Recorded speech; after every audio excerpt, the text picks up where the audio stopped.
ایک بار باواز بلند درود شریف پڑھ لیں۔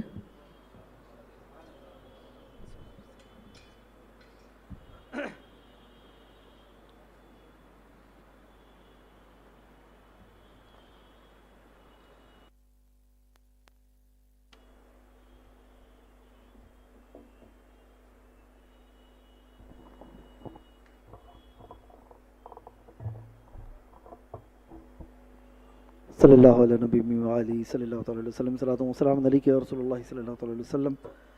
الحمدللہ جو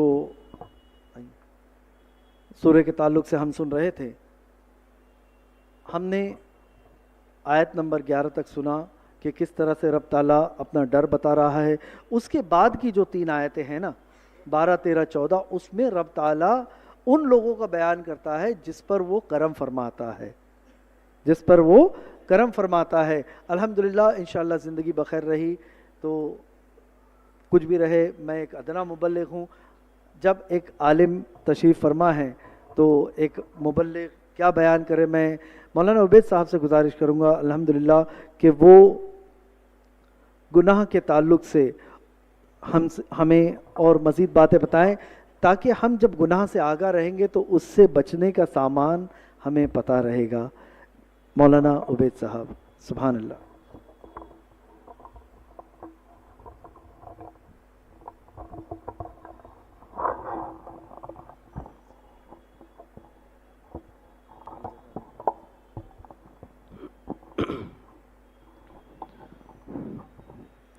نحمده ونصلي ونسلم على رسوله الكريم، أما بعد فأعوذ بالله من الشيطان الرجيم، بسم الله الرحمن الرحيم۔ فلما نسوا ما ذكروا به فتحنا عليهم أبواب كل شيء حتى إذا فرحوا بما أوتوا أخذناهم بغتة فإذا هم مبلسون۔ صدق الله العظيم وصدق رسوله النبي الأمين المختار الكريم، ونحن على ذلك لمن الشاهدين والذاكرين والحمد لله رب العالمين۔ میرے پیارے آقا صلی اللہ تعالی علیہ وآلہ وسلم کی پیارے دیوانوں، آئیے کچھ عرض و معروض سے قبل آقا نامدار، مدینے کے تاجدار، دونوں عالم کے مالک و مختار حضور احمد مجتبی محمد مصطفیٰ صلی اللہ تعالی علیہ وآلہ وسلم کی بارگاہ بے کس پناہ میں جس طرح میں آپ کو درود مبارکہ پڑھاؤں، میرے ساتھ مل کر پڑھیں۔ پڑھیے الصلاۃ والسلام علیک یا رسول اللہ، الصلاۃ والسلام علیک یا حبیب اللہ، وعلی آلک واصحابک یا نور اللہ صلی اللہ تعالی علیہ وسلم۔ میرے پیارے آقا صلی اللہ تعالی علیہ وآلہ وسلم کی پیارے دیوانوں، جیسا کہ آپ نے جانا کہ میرے بیان کا جو موضوع ہے وہ گناہوں کی نحوست، کہ انسان جب گناہ میں مبتلا ہوتا ہے تو کیسی کیسی چیزوں سے اس کا سامنا پڑتا ہوا نظر آتا ہے۔ آج گناہ کے بازار گرم ہیں، طرح طرح سے انسان گناہ میں ملوث ہوتا ہوا نظر آتا ہے۔ موبائل کے ذریعے دوستوں کے ساتھ باہر جا کر طرح طرح سے انسان گناہوں میں اپنی زندگی گزارتا ہوا نظر آتا ہے، اور جہاں دین کی طرف آنے کی بات آتی ہے تو وہی چند لوگ اللہ کی راہ میں نکلتے ہوئے نظر آتے ہیں۔ تو میرے پیارے آقا صلی اللہ تعالی علیہ وآلہ وسلم کے پیارے دیوانوں، اور جنہیں اللہ تبارک و تعالی مال و دولت سے نوازتا ہے، وہ اللہ ماشاء اللہ وہ اپنی زندگی زیادہ تر گناہوں میں گزارتے ہوئے نظر آتے ہیں۔ اللہ ماشاء اللہ وہ ان پیسوں سے عیش کے سامان خرید کر ان سے گناہ میں ملوث ہو کر اپنی زندگی گزارتے ہوئے نظر آتے ہیں۔ میرے پیارے آقا صلی اللہ تعالی علیہ وآلہ وسلم کے پیارے دیوانوں، گناہ کہتے کسے ہیں؟ حضرت سیدنا نواس رحمۃ اللہ تعالی علیہ رضی اللہ تعالی عنہ ارشاد فرماتے ہیں کہ میں اللہ عز و جل صلی اللہ کے پیارے حبیب صلی اللہ تعالی وسلم سے نیکی اور گناہ کے متعلق پوچھا تو آپ نے فرمایا البر حسن الخلق والاثم ما حاک فی صدرک وکرہت ان یطلع علیہ الناس. سرکار صلی اللہ تعالیٰ علیہ وآلہ وسلم ارشاد فرماتے ہیں کہ نیکی اچھے اخلاق کا نام ہے. نیکی اچھے اخلاق کا نام ہے. اور گناہ سے مراد ہر وہ بات جو تیرے دل میں کھٹکے. اور آگے فرمایا گیا اور گناہ سے مراد ہر وہ بات جو تیرے دل میں کھٹکے اور تو برا سمجھے کہ لوگ اس پر مطلع ہوں، اسے گناہ کہا جاتا ہے. اور یہ بھی فرمایا گیا یہ تو نیکوں کی بات ہے. جیسے ہمارے اندر مکھی ہضم نہیں ہوتی نا کہ ہمیں فوراً قے ہو جاتی ہے، فوراً وامٹ ہو جاتی ہے ہم اگر مکھی ہمارے منہ میں چلی جائے تو، ویسے ہی جب اللہ والے سے کوئی خلاف شرع کام سرزد ہو جاتا ہے تو ان کا دل مچل جاتا ہے، وہ بے قرار ہو جاتے ہیں، انہیں روحانی تکلیف محسوس ہوتی ہے. تو یہ جو بات فرمائی گئی تو ایک کامل انسان کے لیے، بزرگ کے لیے فرمائی گئی، اور عام انسان اللہ اکبر کھلے عام گناہ کرتا ہوا نظر آتا ہے. یاد رکھیں گناہ کرنا یہ بھی گناہ ہے، اور گناہ کا اظہار کرنا یہ ایک الگ گناہ ہوا کرتا ہے. اور آج انسان گناہ کر کر آج سوشل میڈیا پر ڈالتا ہوا نظر آتا ہے. اور یاد رکھیں وہ گناہ کرنے والا بھی گنہگار ہے، اور جو اس گناہ کو دیکھے گا وہ تو گنہگار ہوگا ہی، اور ساتھ ہی ساتھ جس نے یہ گناہ کا آغاز کیا اس کے نامہ اعمال میں بھی برائی، اس کے نامہ اعمال میں بھی گناہ لکھے جائیں گے. تو میرے پیارے آقا صلی اللہ تعالیٰ علیہ وسلم کی پیارے دیوانوں، جس آیت مبارکہ کو میں نے تلاوت کیا وہ ایک حدیث مبارکہ کے متعلق ایک حدیث مبارکہ میں سرکار نے اس آیت مبارکہ کو تلاوت فرمایا. وہ حدیث مبارکہ کون سی ہے؟ حضرت سیدنا عقبہ بن عامر رضی اللہ تعالی عنہ سے مروی کہ رسول اللہ صلی اللہ تعالی علیہ وآلہ وسلم کا فرمان ہے، جب تم کسی بندے کو دیکھو کہ اللہ عز و جل اس کو عطا فرماتا ہے، جب تم کسی بندے کو دیکھو کہ اللہ تبارک و تعالیٰ اسے عطا فرماتا ہے، وہ اپنے گناہوں پر قائم ہے، تو یہ اللہ عز و جل کی طرف سے ڈھیل ہے. وہ لوگ جو اپنی زندگی گناہوں میں گزارتے ہیں اور ان کے پاس مال و دولت ہونے کے باوجود اپنی زندگی گناہوں میں گزارتے ہیں، وہ یہ نہ سمجھے کہ ہم اچھا کر رہے ہیں، گناہوں میں زندگی گزار رہے ہیں، ہماری پکڑ نہیں ہوگی. یاد رکھے سرکار فرماتے ہیں یہ اللہ کی طرف سے انہیں ڈھیل ہے. پھر حضور صلی اللہ تعالیٰ علیہ وسلم نے یہ آیت مبارکہ تلاوت فرمائی، فَلَمَّا نَسُوا مَا ذُكِّرُوا بِهِ فَتَحْنَا عَلَيْهِمْ أَبْوَابَ كُلِّ شَيْءٍ. پھر جب انہوں نے بھلا دیا جو نصیحتیں ان کو کی گئیں، ہم نے ان پر ہر چیز کے دروازے کھول دیے. جب نصیحتیں بھلا دیے تو اللہ تبارک و تعالیٰ فرماتا ہے کہ ہم نے ان پر ہر چیز کے دروازے کھول دیے.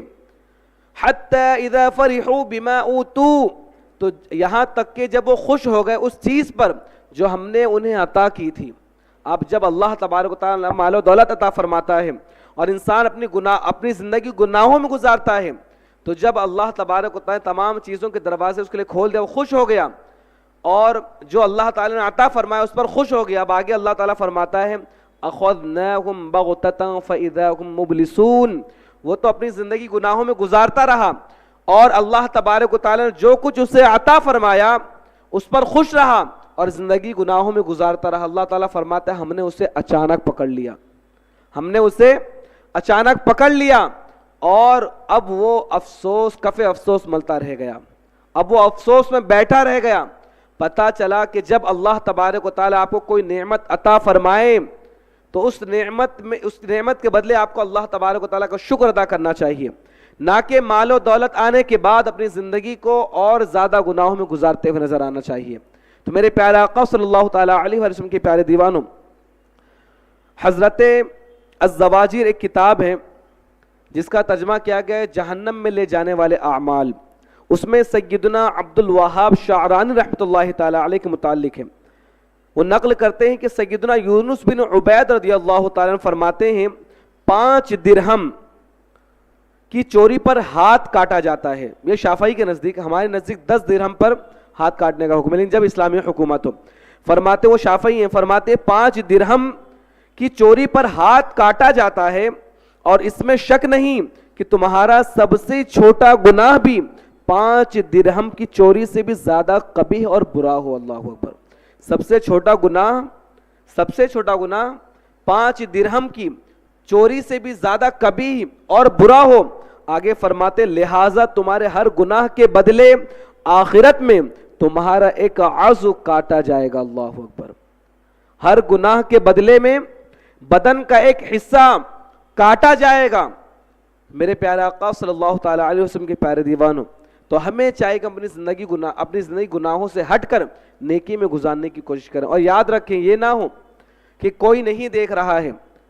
یہ خیال ہمیشہ اپنے دل و دماغ میں رکھیں کہ اللہ تبارک و تعالیٰ کا فرمان علی شان ہے وَهُوَ مَعَكُمْ أَيْنَمَا كُنتُمْ, کہ تم جہاں کہیں بھی ہو اللہ تبارک و تعالیٰ تمہارے ساتھ ہے. اللہ تبارک و تعالیٰ تمہارے ساتھ ہے. تم تنہائی میں گناہ کرو گے تو اللہ تعالیٰ کا فرمان ہے یوم تشہد علیہم السنتہم وایدیہم وارجلہم بما کانوا یعملون. اس دن اس کے خلاف گواہی دیں گی ان کی زبانیں, ان کی ہاتھ اور ان کے پاؤں, جو کچھ وہ کیا کرتے تھے. اللہ اکبر. یہ نہ جانے کہ کوئی نہیں دیکھ رہا, ہم تنہائی میں جا کر گناہ کر لیے, ہم نے موبائل کا غلط استعمال کر لیا, تو یاد رکھیں آپ کے ہاتھ, آپ کے پیر, آپ کی زبانیں آپ کے خلاف گواہی دیں گی ان چیزوں کی جو تم کیا کرتے تھے. تو میرے پیارے آقا صلی اللہ تعالیٰ علیہ وسلم کی اس لیے اپنی زندگی کو نیکیوں میں گزاریں. اسی الزواجر کتاب میں سیدنا بلال بن سعد رضی اللہ تعالیٰ کے متعلق فرماتے ہیں, بڑی ہی پتے کی بات آپ نے فرمائی. کیا فرماتے ہیں؟ گناہ کے چھوٹا ہونے کو نہ دیکھو. گناہ کے, انسان سوچتا ہے کہ ارے چھوٹا ہی گناہ ہے, کوئی بڑا گناہ تو نہیں ہے. اعلیٰ حضرت نے فرمایا کہ ہر چھوٹے گناہ کو چھوٹا سمجھ کر کرنا یہی سب سے بڑا گناہ ہے. چھوٹے گناہ کو چھوٹا سمجھ کر کرنا یہی سب سے بڑا گناہ ہے. آپ فرماتے ہیں کہ گناہ کے چھوٹا ہونے کو نہ دیکھو, بلکہ یہ دیکھو کہ تم کس کی نافرمانی کر رہے ہو. اللہ اکبر. کس کی نافرمانی کر رہے ہو؟ اللہ تبارک و تعالیٰ کی ذات بابرکت کی نافرمانی کر رہے ہو, اس کے حبیب صلی اللہ تعالیٰ علیہ وسلم کی نافرمانی کر رہے ہو. اور حکیم الامت مفتی احمد یار خان نعیمی رحمۃ اللہ تعالیٰ نور العرفان میں آپ فرماتے ہیں جس کو گناہ آسان معلوم ہو, کہ انسان گناہ کو آسان سمجھے اور نیک کام کرنا بھاری ہو جائے. آج معاملہ یہی ہے کہ انسان کو نماز پڑھنا تو بھاری ہوتا ہے. آپ دیکھیں نماز میں جیسے ہی امام صاحب کی بلا فرض کی نماز میں سلام پھیرتے ہیں, ویسے ہی بعض حضرات ایسے مسجد سے بھاگتے ہیں جیسے کہ وہ نماز کے لیے آہی ہی نہیں تھے. ایسے مسجد سے بھاگتے ہوئے نظر آتے. سنت سے ان کا کوئی تعلق ہی نہیں ہے, نوافل سے ان کا کوئی تعلق ہی نہیں ہے, واجبات سے ان کا کوئی تعلق ہی نہیں ہے. اس طرح مسجد سے بھاگتے ہوئے نظر آتے ہیں. کیا فرماتے ہیں کہ جس کو گناہ آسان معلوم ہو اور نیک کام بھاری ہو جائے تو سمجھو کہ اس کے دل میں نفاق ہے. اللہ اکبر. اس کے دل میں نفاق ہے. اور منافق کی سزا کیا ہے؟ ان المنافقین فی الدرک الاسفل من النار, کہ بے شک منافقین جہنم کے سب سے نچلے درجے میں ڈالے جائیں گے. اللہ اکبر. تو اس لیے کہ گناہ کو آسان نہ سمجھے. آج انسان گناہ یہی موبائل اٹھایا, جو من میں آیا دیکھتا ہوا چلا گیا, یعنی گناہ آسان ہو گیا ہے. اور نیکی کرنا اس پر بھاری پڑ جاتا ہے کہ فجر میں اٹھ جانا, ظہر کے لیے حاضر ہو جانا, عشاء کی نماز میں تھک ہار کر کام سے آنا اور پھر مسجد میں آ کر نماز پڑھنا, یہ اس پر بھاری گزرتا ہے. تو مطلب نیکی کرنا اس پر بھاری ہو گیا اور گناہ آسان ہو گیا. تو فرماتے ہیں کہ اس کے دل میں نفاق ہے. میرے پیارے آقا صلی اللہ تعالیٰ علیہ وسلم کے پیارے دیوانوں, الزواجر ہی کتاب میں ایک واقعہ نقل کیا گیا, بڑا ہی عبرت ناک واقعہ ہے, ہمیں بڑے غور سے سننا چاہیے. کہ سیدنا ابراہیم تیمی رحمۃ اللہ تعالی علیہ فرماتے ہیں, میں موت اور مرنے کے بعد ہڈیوں کی بوسیدگی کو یاد کرنے کے لیے کثرت سے قبرستان جایا کرتا تھا. کس لیے جاتے تھے؟ موت کو, اور جب ہڈیاں گل سڑ کر الگ تھلگ ہو جاتی ہیں تو اس کو یاد کرنے کے لیے کثرت سے قبرستان جایا کرتا تھا. اللہ اکبر. آج مسلمان کسی کی تدفین میں حاضر ہو جائیں تو آپس میں گفتگو کرتے ہوئے نظر آتے ہیں, آپس میں گپ شپ لڑاتے ہوئے نظر آتے ہیں, کہہ لگاتے ہوئے نظر آتے ہیں. وہ جگہ آخرت کو یاد کرنے کی ہوا کرتی ہے. فرماتے ہیں کہ میں موت اور مرنے کے بعد ہڈیوں کی بوسیدگی کو یاد کرنے کے لیے کثرت سے قبرستان جایا کرتا تھا. ایک رات میں قبرستان میں تھا کہ مجھ پر نیند غالب آ گئی, یعنی مجھے نیند آ گئی, اور میں سو گیا, میں نے خواب میں ایک کھلی ہوئی قبر دیکھی اور ایک کہنے والے کو یہ کہتے ہوئے سنا. کیا سنا؟ یہ زنجیر پکڑو اور اس کے منہ میں داخل کر کے اس کی شرمگاہ سے نکال لو. اللہ اکبر. آپ کو نیند آئی؟ آپ نے کیا سنا؟ کہنے والا کہہ رہا تھا کہ یہ زنجیر پکڑو, اس کے منہ میں داخل کر کے اس کی شرمگاہ سے نکال لو. تو مردہ کہنے لگا, یا رب, کیا میں قرآن پاک نہیں پڑھا کرتا تھا؟ کیا میں تیری حرمت والے گھر کا حج نہیں کیا کرتا تھا؟ کیا میں روزے نہیں رکھا کرتا تھا؟ کیا میں یہ عبادتیں نہیں کیا کرتا تھا؟ کیا میں لوگوں کے ساتھ بھلائیاں نہیں کیا کرتا تھا؟ وہ یہ کہتا رہا. پھر وہ اسی طرح بار بار اپنی نیکیاں گنواتا رہا کہ میں یہ کیا کرتا تھا, کیا میں یہ نہیں کیا کرتا تھا, کیا میں یہ نہیں کیا کرتا تھا, کیا میں یہ نیک کام نہیں کیا کرتا تھا. گنواتا رہا. تو کسی کہنے والے نے کہا, آپ فرماتے میں نے کسی کہنے والے کو کہتے ہوئے سنا, تم لوگوں کے سامنے یہ اعمال کیا کرتے تھے, لیکن جب تو تنہائی میں ہوتا تو نافرمانیوں کے ذریعے مجھ سے اعلان جنگ کرتا اور مجھ سے نہیں ڈرا کرتا تھا. اللہ اکبر. پتا چلا کہ آج لوگوں کے سامنے تو نیکی کی بات کر لینا بہت بڑی بات ہے, لیکن تنہائی میں رہ کر نیک بن کر دکھانا یہی سب سے بڑی بات ہوا کرتی ہے. آج ہم درس تو دے دیتے ہیں, اللہ تعالی ہمیں بھی عمل کی توفیق عطا فرمائے. اس لیے کہ اللہ تبارک و تعالیٰ کا فرمان عالی شان ہے, یا ایھا الذین آمنوا لم تقولون ما لا تفعلون کبر مقتا عند اللہ ان تقولوا ما لا تفعلون, کہ اے ایمان والو وہ کیوں کہتے ہو جس پر تم عمل نہیں کرتے. اللہ کو سخت ناپسند ہے وہ بات جو تم کہتے ہو اور اس پر عمل نہیں کرتے. اللہ اکبر. تو آپ دیکھ کتنا بڑا عذاب ہے. سامنے تو نیکیاں کر رہے ہیں, سامنے لوگوں کے سامنے نمازی بن کر گھومتے ہیں, زکوٰۃ دینے والے ہیں, حاجی ہیں, لوگوں کی مدد کرنے والے ہیں, لیکن تنہائی میں جا کر موبائل کا غلط استعمال کرتے ہوئے نظر آتے ہیں, لیکن تنہائی میں جا کر گناہ کرتے ہوئے نظر آتے ہیں, تنہائی میں جا کر اپنی آنکھوں کو گناہوں میں ملوث کرتے ہوئے نظر آتے ہیں, اپنے ہاتھوں کو گناہوں میں ملوث کرتے ہوئے نظر آتے ہیں. تو ان کا عذاب کیا ہوگا, یہی واقعہ یاد رکھیں. فرمایا گیا کہ اس کے منہ میں زنجیر ڈال کر اس کی شرم گاہ سے نکال دیجیے. اللہ, آپ امیجن کریں کتنا دردناک عذاب ہے, کتنا دردناک عذاب ہے کہ زنجیر, آگ کی زنجیر اس کے منہ میں ڈال کر اس کی شرم گاہ پاخانے کی جگہ سے, ٹوائلٹ کی جگہ سے نکال دیجیے. اللہ اکبر. تو میرے پیارے آقا صلی اللہ تعالیٰ علیہ وسلم کی پیارے نیکیاں کریں. اور ہم چاہتے ہیں نا, اور پتہ ہے آپ کو نیکی کی بات دل پر اثر کیوں نہیں کرتی پتہ ہے؟ آج آپ دیکھیں, ہم سن کر تو چلے جائیں گے, یہاں پر بڑے جذباتی ہو جائیں گے, ہو سکتا ہے جذبات میں آ جائیں کہ ہاں نہیں اب نیک کام کرنا ہے, لیکن جانے کے بعد پھر بھول جاتے ہیں کہ نیک کام کیا ہے.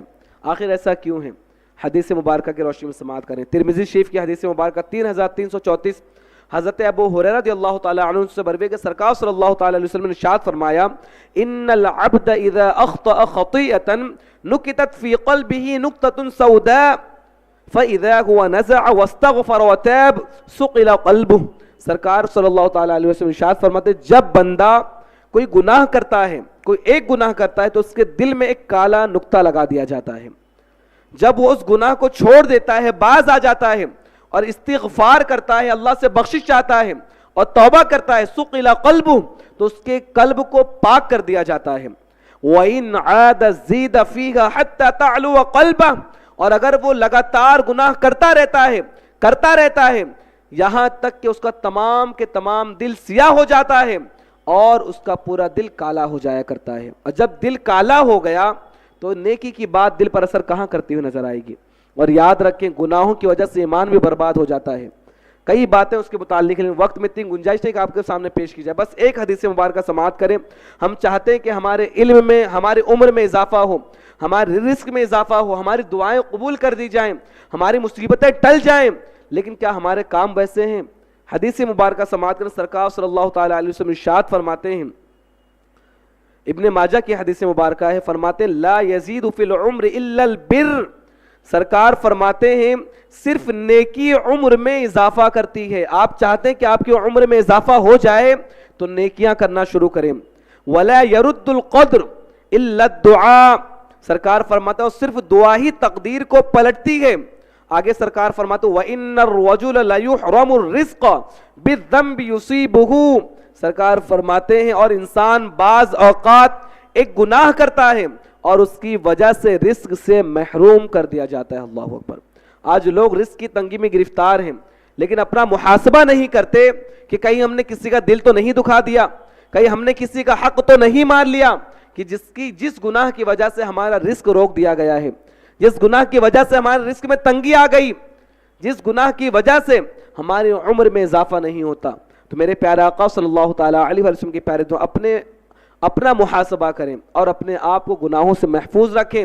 اس واقعے کو یاد رکھیں جو حضرت ابراہیم تیمی رحمۃ اللہ تعالیٰ علیہ نے جن کے متعلق الزواجر میں نقل کیا گیا کہ زنجیر کو منہ میں ڈال کر پاخانے کی جگہ سے نکال دیا جائے گا. اس بات کو اگر آپ یاد رکھیں گے تو تنہائی میں گناہ سے اپنے آپ کو بچا کے رکھیں گے.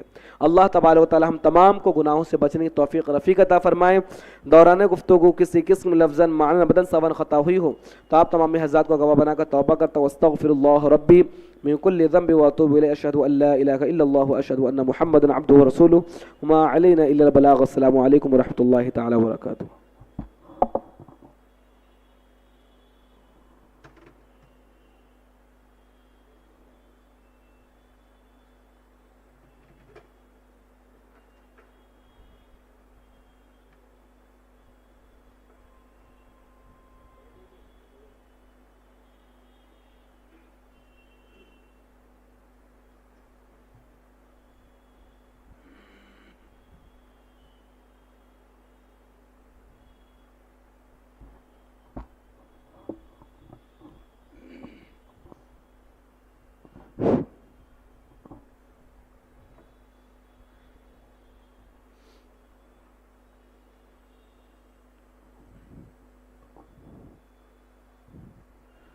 السلام علیکم ورحمۃ اللہ وبرکاتہ.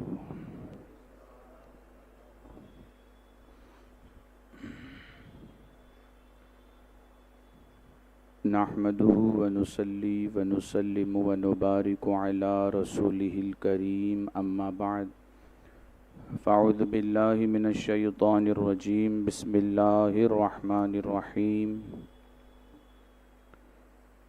محمد رسول اللہ والذین معه اشداء علی الکفار رحماء بینہم. صدق اللہ العظیم. الصلاة والسلام علیک یا رسول اللہ.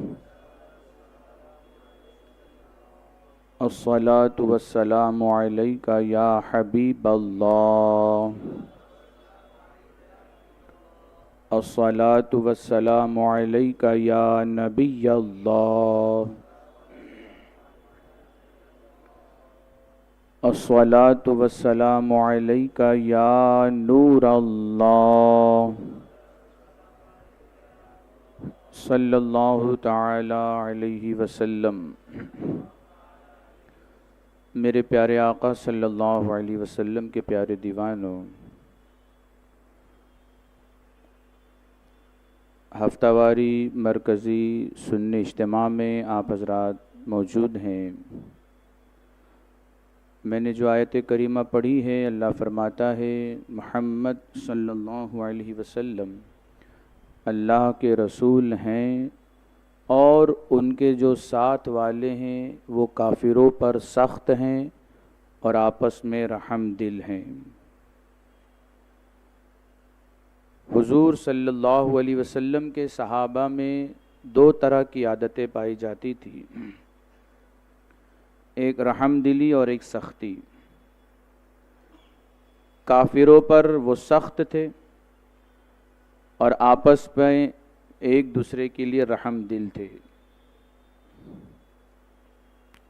اور اسی چیز کا ذکر اللہ رب العزت نے قرآن پاک میں بیان فرمایا، اور اللہ نے اسے بطور عیب نہیں بیان فرمایا بلکہ بطور خوبی بیان فرمایا.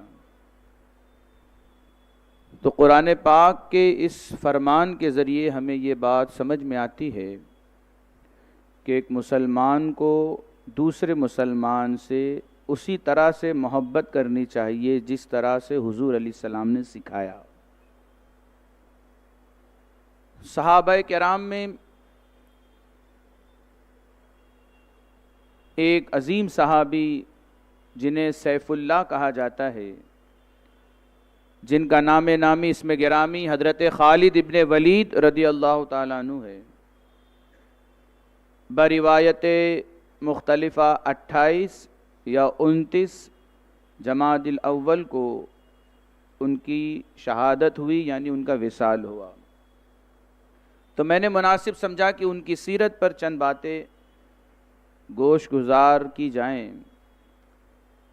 حضرت خالد ابن ولید رضی اللہ تعالیٰ عنہ یہ ایسے صحابی ہیں جو دوسرے صحابہ پر بہت ہی رحم دل تھے اور محبت سے پیش آتے تھے، اور جب آپ کفار کے ساتھ جنگ کرتے، چاہے وہ فارس کے رہنے والوں کے ساتھ ہو یا ایرانیوں کے ساتھ یا رومیوں کے ساتھ یا دیگر کفار کے ساتھ، تو آپ ان کے درمیان برہنہ شمشیر تھے، سخت تھے۔ آپ بعثت نبوی سے تقریباً 27 برس پہلے اور حضور علیہ الصلاۃ والتسلیم کی ہجرت سے تقریباً 40 سال پہلے آپ کی ولادت ہوئی ہے، اور آپ کی ولادت مکہ شریف میں ہوئی۔ خالد آپ کا نام ہے، کنیت ابو سلیمان اور ابو الولید ہے، یعنی ان کے صاحبزادے کا نام ولید تھا اور ان کے والد کا نام بھی ولید تھا، اور لقب آپ کا ہے سیف اللہ، جس کا ترجمہ ہے اللہ کی تلوار، اور یہ لقب خود حضور علیہ الصلاۃ والتسلیم نے عطا فرمایا تھا۔ آپ کی والدہ ماجدہ جن کا نام لبابہ صغرا ہے، اور یہ حضرت ام المؤمنین حضرت میمونہ رضی اللہ تعالی عنہا کی بہن ہیں، اور حضرت میمونہ رضی اللہ تعالی عنہا یہ حضور علیہ الصلاۃ والتسلیم کی زوجہ مطہرہ ہیں، اور حضرت امیر المؤمنین عمر رضی اللہ تعالی عنہ کے بچپن کے دوست ہیں حضرت خالد ابن ولید۔ اصل میں یہی لوگ ہیں ہمارے رول ماڈل، اور انہی کے نقش قدم پر چلنے کا حکم دیا گیا۔ حدیث پاک میں آتا ہے، حضور علیہ السلام فرماتے ہیں اصحابی کالنجوم، میرے صحابہ آسمان ہدایت کے چمکتے دمکتے ستارے ہیں، فَبِأَيِّهِمْ اِقْتَدَيْتُمْ اِهْتَدَيْتُمْ، تم ان میں سے کسی ایک کی بھی پیروی کرو گے ہدایت پا جاؤ گے۔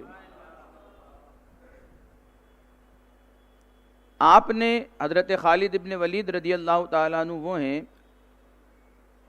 جنہوں نے تلوار کے سائے میں پرورش پائی، اسی لیے آپ بہت پھرتیلے تھے اور نڈر تھے، کشتی کرنے میں، گھوڑ سواری میں اور تیر اندازی میں آپ کا کوئی ثانی نہیں تھا، ماہر تھے آپ۔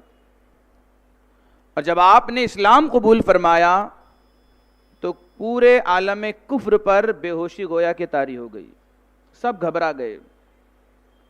آپ کئی جنگوں میں شریک ہوئے، ایک روایت میں آتا ہے کہ آپ نے اپنی پوری زندگی 60 سے زیادہ جنگیں لڑی، ایک روایت میں آتا ہے تقریباً 100 کے قریب جنگیں لڑی، اور جتنی بھی جنگیں آپ نے لڑی ہیں کسی میں بھی اللہ نے آپ کو اور آپ کے لشکر کو، یعنی لشکر اسلام کو اللہ نے شکست نہیں عطا فرمائی، بلکہ آپ جہاں بھی گئے میدان فتح کر کے آئے، اسلام کا جھنڈا گاڑ کر کے آئے، رسول پاک کی عظمت کا چرچا بلند کر کے آئے۔ اور آپ کی مزار مبارک ملک شام میں ہے۔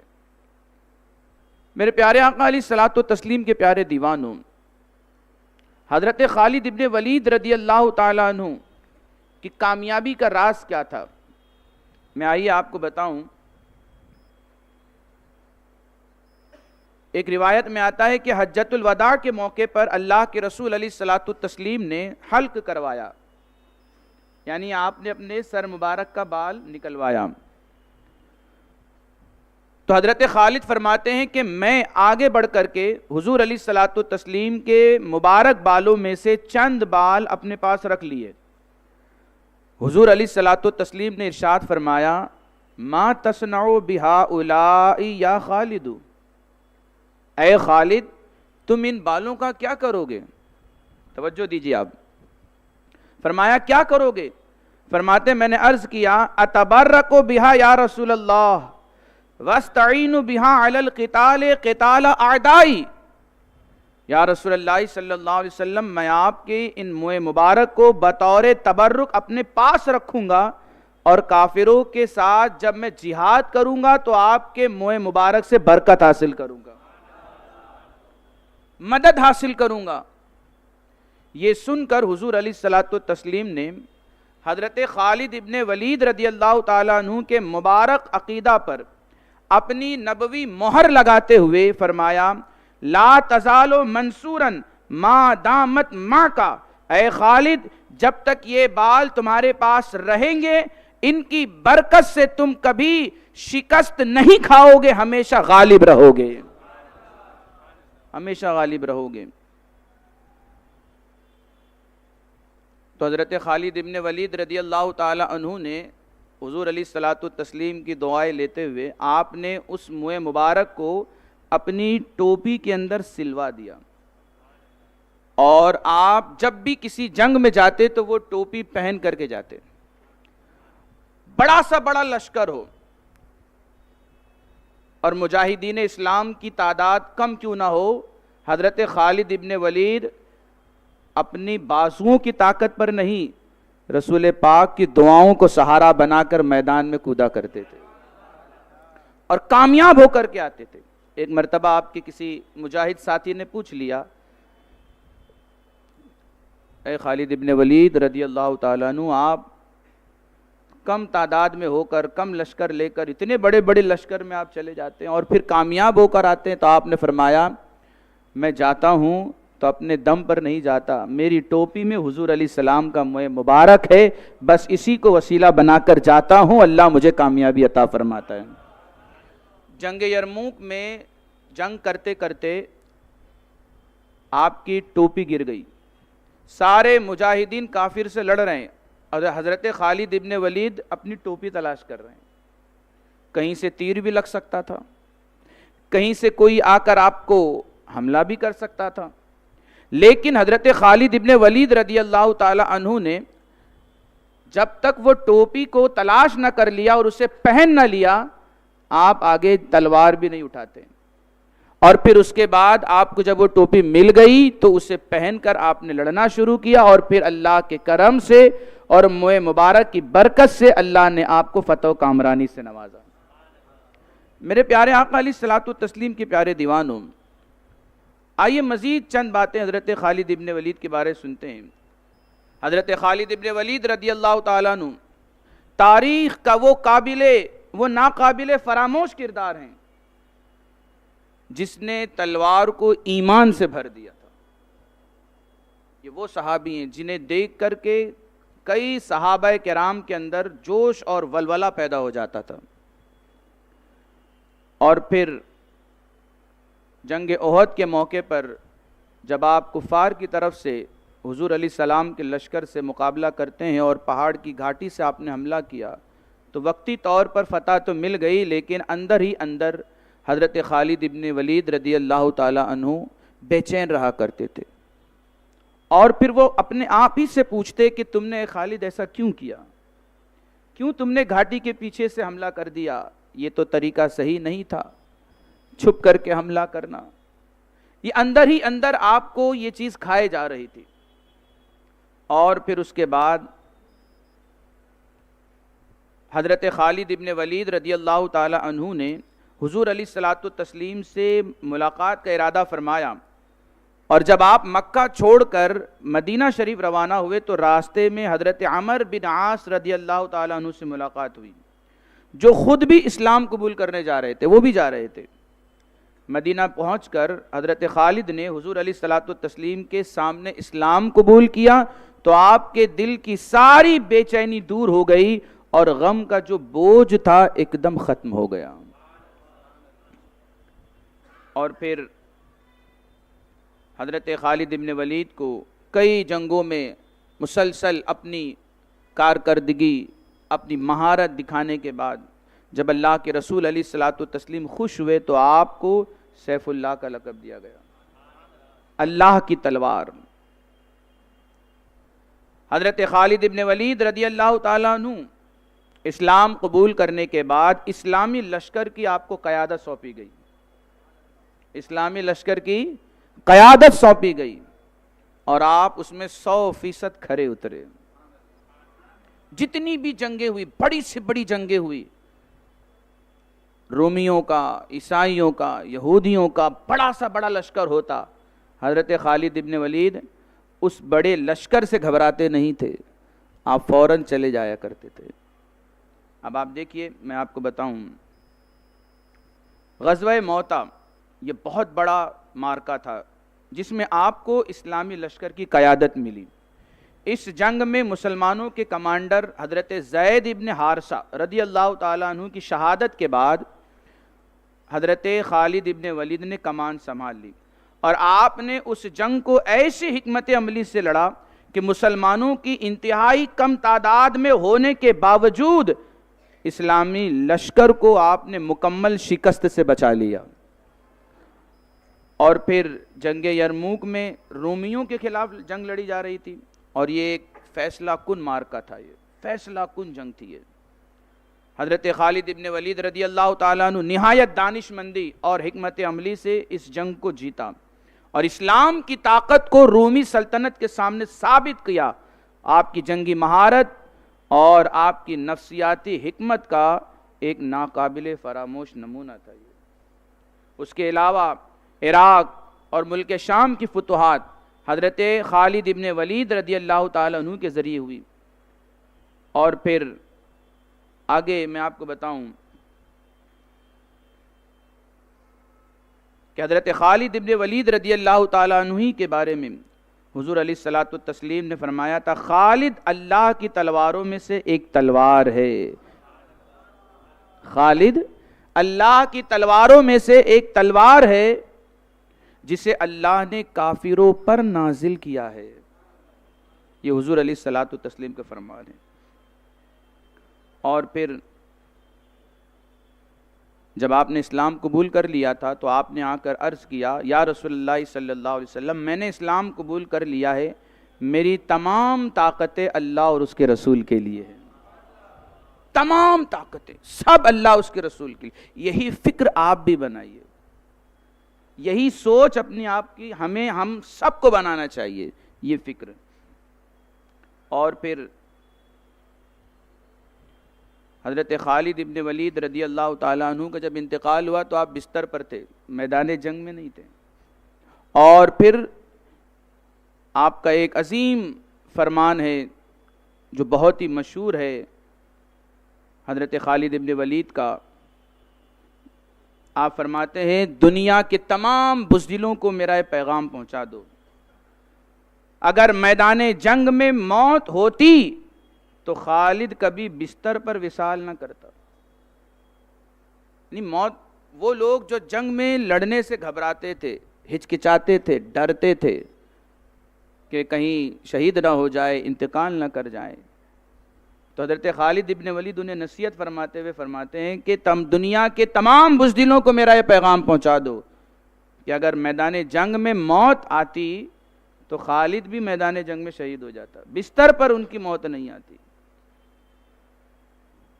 میرے پیارے آقا علیہ الصلوۃ والتسلیم کے پیاری دیوانوں، حضرت خالد ابن ولید رضی اللہ تعالیٰ عنہ کی سیرت بہت، آپ کی سیرت ایسی ہے کہ ہر مسلمان کو آپ کی سیرت پڑھنی چاہیے اور آپ سے محبت کرنی چاہیے، ان اللہ والوں سے دوستی رکھنی چاہیے۔ اللہ تعالیٰ کی بارگاہ میں دعا ہے، اللہ تعالیٰ مجھے آپ کو سب کو حضرت خالد ابن ولید کے نقش قدم پر چلنے کی توفیق عطا فرمائے۔ دوران گفتگو اگر کوئی غلطی ہوئی ہو، اللہ تعالیٰ کی بارگاہ میں سچے دل سے میں توبہ کرتا ہوں۔ استغفر اللہ ربی من کل ذنب واتوب الیہ وما علینا الا البلاغ المبین۔ السلام علیکم ورحمۃ اللہ وبرکاتہ۔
نحمده ونصلي ونسلم على رسوله الكريم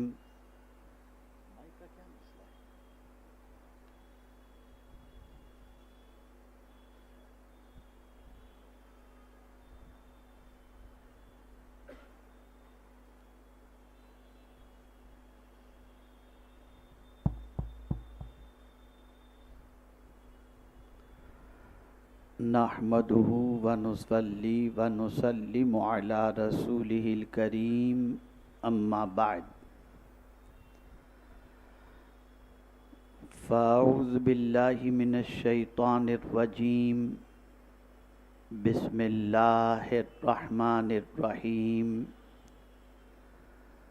والذي جاء بالصدق وصدق به اولئک هم المتقون صدق اللہ العظیم الصلاة والسلام علیک یا رسول اللہ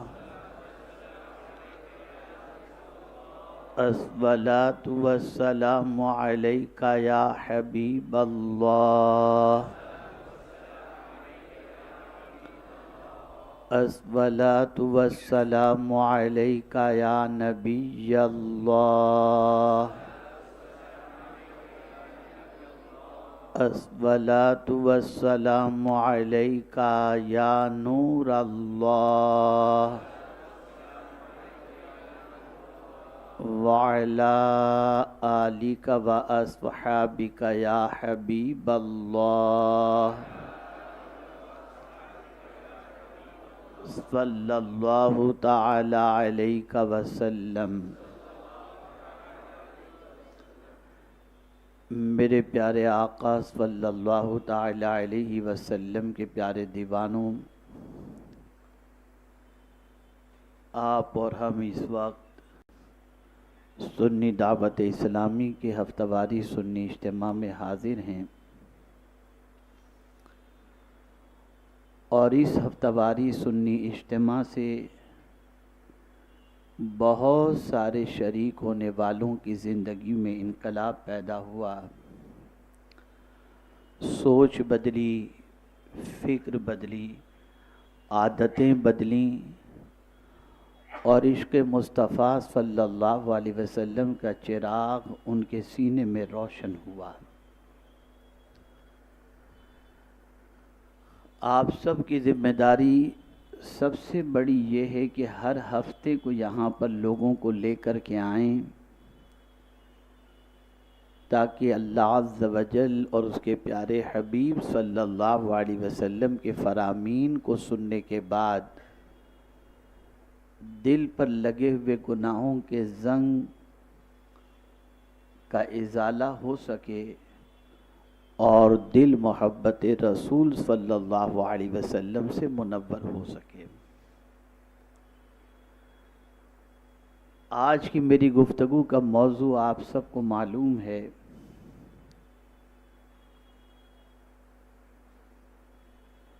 کہ آج کی گفتگو کا موضوع ہے آؤ اپنی پہچان بنائیں۔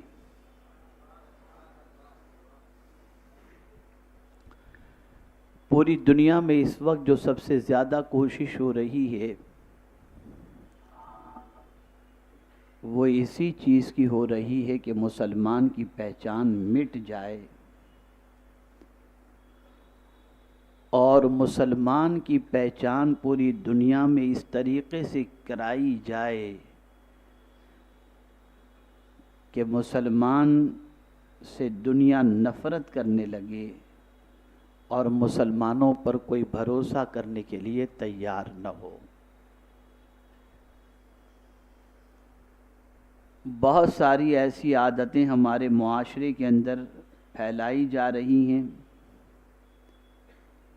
جن عادتوں کا شکار ہونے والا مسلم دنیا میں عزت کا مقام حاصل نہیں کر سکتا، اور جن عادتوں کا عادی مسلمان دنیا میں کبھی سرخ روئی نہیں حاصل کر سکتا، اس طریقے سے سوشل میڈیا کے ذریعے اور پرنٹ میڈیا کے ذریعے، الیکٹرانک میڈیا کے ذریعے ان ساری عادتوں کو پروموٹ کیا جا رہا ہے اور مسلمان ان عادتوں کی طرف لپکتا نظر آتا ہے، اس کا عادی بنتا ہوا نظر آتا ہے۔ اللہ کے رسول صلی اللہ تعالی علیہ وسلم نے صحابہ کی بھی آئیڈینٹی بنائی اور خود اپنی بھی پہچان بنائی۔ بہت سارے لوگ پہچانے جاتے ہیں اپنی مختلف ڈگریوں کی بنیاد پر۔ کوئی ڈاکٹر کی ڈگری سے ڈاکٹر پہچانا جاتا ہے، اگر کوئی پروفیسر ہے تو پروفیسر کی حیثیت سے، اس کے ٹائٹل سے وہ پہچانا جاتا ہے، اگر کوئی سائنسداں ہے تو سائنسداں کی حیثیت سے وہ پہچانا جاتا ہے، اگر کوئی فقیہ ہے تو فقیہ کی حیثیت سے پہچانا جاتا ہے، اگر کوئی حافظ قرآن ہے تو حافظ قرآن کی حیثیت سے پہچانا جاتا ہے۔ جو علم اس کے پاس ہے اس علم کے ذریعے اس کی شناخت ہوتی ہے۔ لیکن اللہ اکبر، جب میں پیغمبر رحمت صلی اللہ تعالی علیہ وسلم کی حیات طیبہ دیکھتا ہوں تو میری عقل دنگ رہ جاتی ہے۔ آپ نبی ہیں لیکن اپنی نبوت کے ذریعے پہچان سے پہلے ایک نئی پہچان اپنی دنیا کے سامنے پیش کرتے ہیں، اور وہ اتنی طاقتور پہچان تھی اور اتنی ایفیکٹو پہچان تھی کہ اس زمانے کے سارے لوگ حضور کی اس پہچان کے معترف بھی تھے، اور حضور صلی اللہ علیہ وسلم کو ان اوصاف ہی کے ذریعے پہچانتے تھے۔ آقا کریم صلی اللہ تعالی علیہ وسلم کو جب رب قدیر جل جلالہ نے دعوت اسلام پیش کرنے کا حکم دیا اور رسول رحمت صلی اللہ تعالی علیہ وسلم لوگوں کو سب سے پہلی مرتبہ اللہ کی طرف دعوت دینے کے لیے کوہ صفا پر پہنچے، تو آپ جانتے ہیں کیا وہاں پہنچنے کے بعد رسول رحمت صلی اللہ علیہ وسلم نے فوراً دعوت اسلام پیش کی یا کوئی اور طریقہ اپنایا؟ اسے اچھی طریقے سے آپ سمجھیں اور اس سبق کو آج یہاں سے یاد کر کے اٹھیں اور دل و دماغ میں بٹھا کر اٹھیں۔ پیغمبر رحمت صلی اللہ علیہ وسلم پہاڑی پر کھڑے ہوئے، اور پہاڑ پر کھڑے ہونے کے بعد اپنی قوم سے خطاب فرماتے ہیں، روسا سے خطاب فرماتے ہیں کہ اگر میں اس وقت یہ کہوں کہ پہاڑ کی اس جانب سے ایک لشکر تم پر حملہ آور ہونے والا ہے تو تم اس سلسلے میں میری بات کی تصدیق کرو گے یا تکذیب کرو گے، یا تمہارا اس سلسلے میں مشورہ کیا ہوگا، تمہاری رائے کیا ہوگی؟ آپ جانتے ہیں پیغمبر رحمت صلی اللہ علیہ وسلم نے جب یہ بات فرمائی کہ میں کہوں کہ پہاڑ کی اس جانب سے ایک لشکر تم پر حملہ آور ہونے والا ہے، اس لیے کہ پہاڑ پر جو کھڑا ہوتا ہے وہ دونوں جانب دیکھتا ہے، دائیں جانب بھی بائیں جانب بھی، لیکن جو ایک جانب موجود ہوتے ہیں وہ اس جانب کو نہیں دیکھ پاتے، لیکن پہاڑ پر کھڑا ہوا شخص دونوں جانب دیکھ رہا ہوتا ہے۔ تو پیغمبر اعظم صلی اللہ علیہ وسلم نے جیسے ہی فرمایا کہ میں اگر کہوں کہ اس جانب سے ایک لشکر تم پر حملہ آور ہونے والا ہے تو تم اس سلسلے میں کیا کہتے ہو، تو سب نے کہا ہم آپ کی زبان سے سچ کے علاوہ کبھی کچھ سنے ہی نہیں، ہم سب اس بات کی تصدیق کرتے ہیں کہ آپ نے جو کہا وہ سچ کہا۔ ایک بندہ بھی وہاں پر ایسا نہیں تھا جو رسول اعظم صلی اللہ علیہ وسلم کے اس قول سے متعلق یہ کہے کہ یہ کیسے ہو سکتا ہے، آپ کیسے کہہ سکتے ہیں. نہیں، سب نے بیک زبان کہا. آپ نے جب بھی کہا ہے سچ کہا ہے، بلکہ جملہ موجود ہے ما جربنا الا صدقا. ہم نے آج تک ما جربنا کا الا صدقا، ہم نے آپ کے بارے میں تجربہ کیا ہے کہ آپ نے ہمیشہ سچ کے علاوہ کچھ کہا ہی نہیں ہے. ایک مزاج پیغمبر رحمت صلی اللہ علیہ وسلم نے عطا فرمایا. اپنا انٹروڈکشن ڈگری کے ذریعے نہیں کروا رہے ہیں، اپنا انٹروڈکشن اور اپنی آئیڈینٹیٹی اس وقت پیغمبر رحمت صلی اللہ علیہ وسلم ایک سچے انسان کی حیثیت سے کروا رہے ہیں.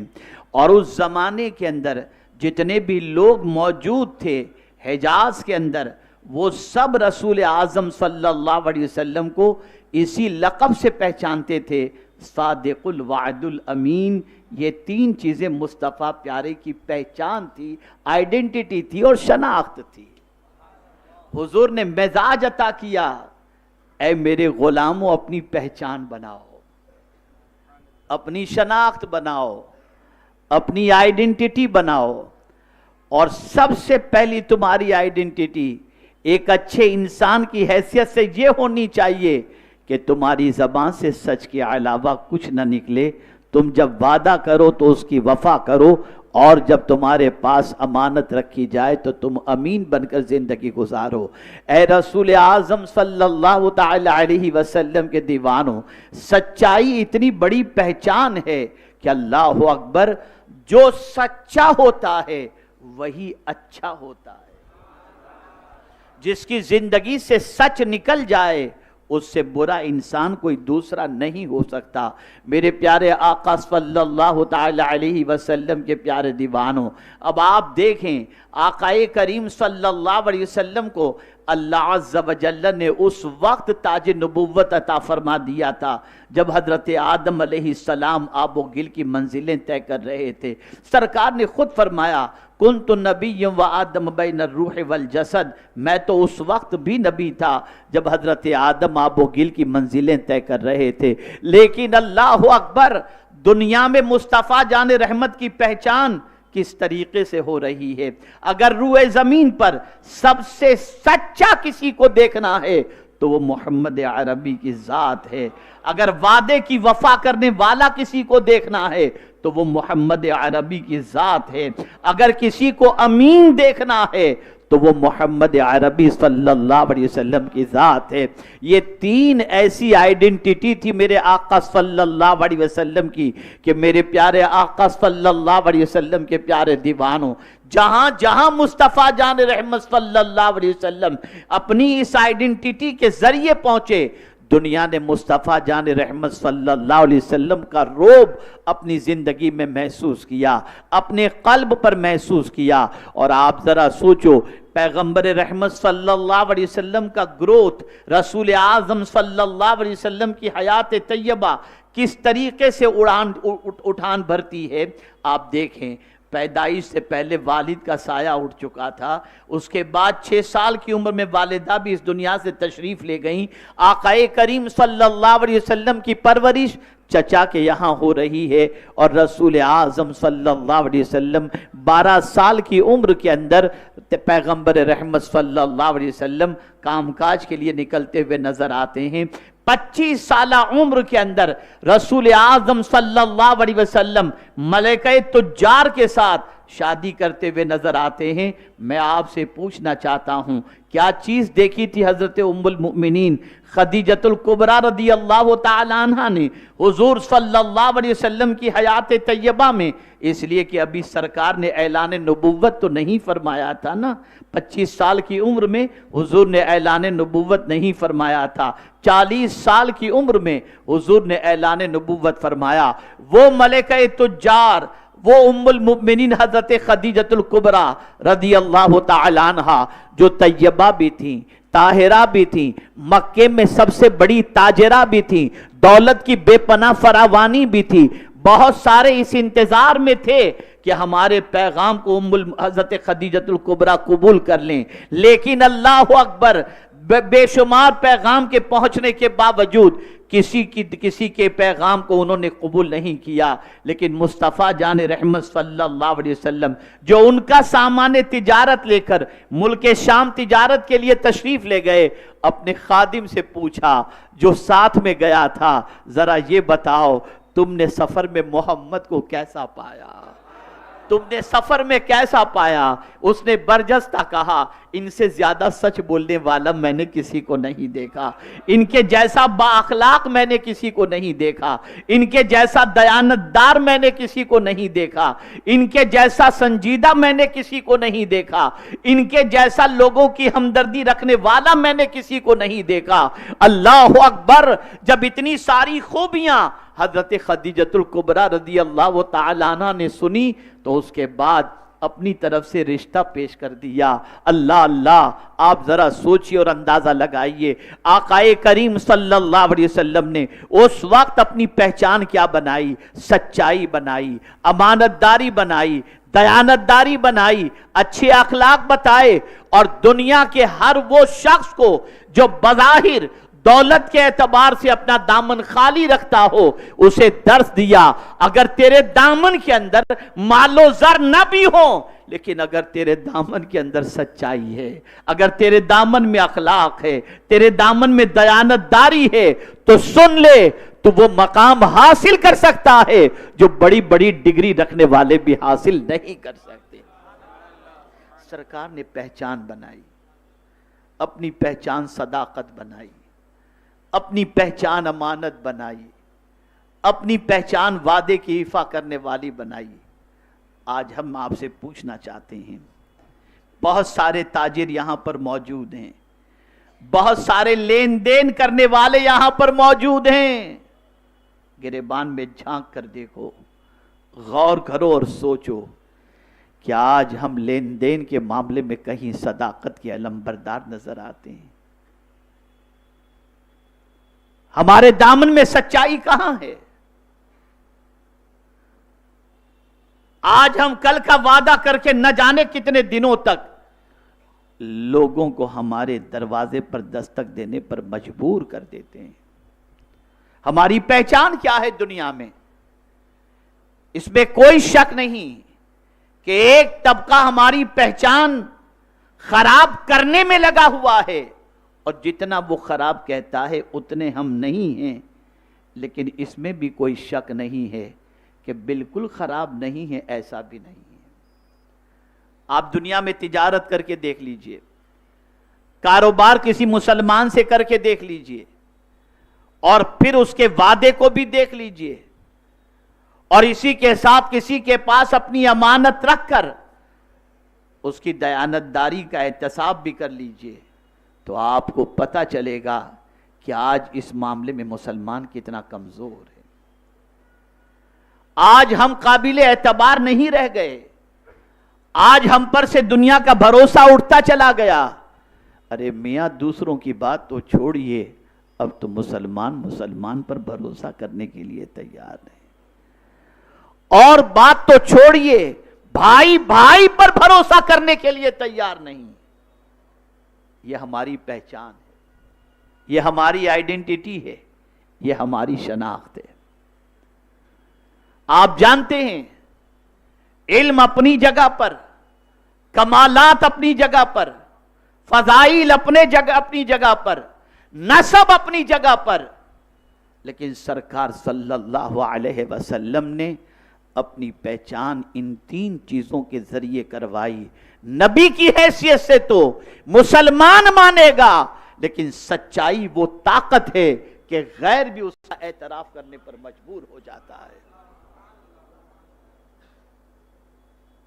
کون تھے وہ لوگ جو رسول اعظم صلی اللہ علیہ وسلم کو شہید کرنے کے در پہ تھے؟ وہ دشمن تھے، آقا کی نبوت کا انکار کرنے والے تھے، آقائے کریم صلی اللہ تعالی علیہ وسلم کی دعوت کو ٹکرانے والے تھے،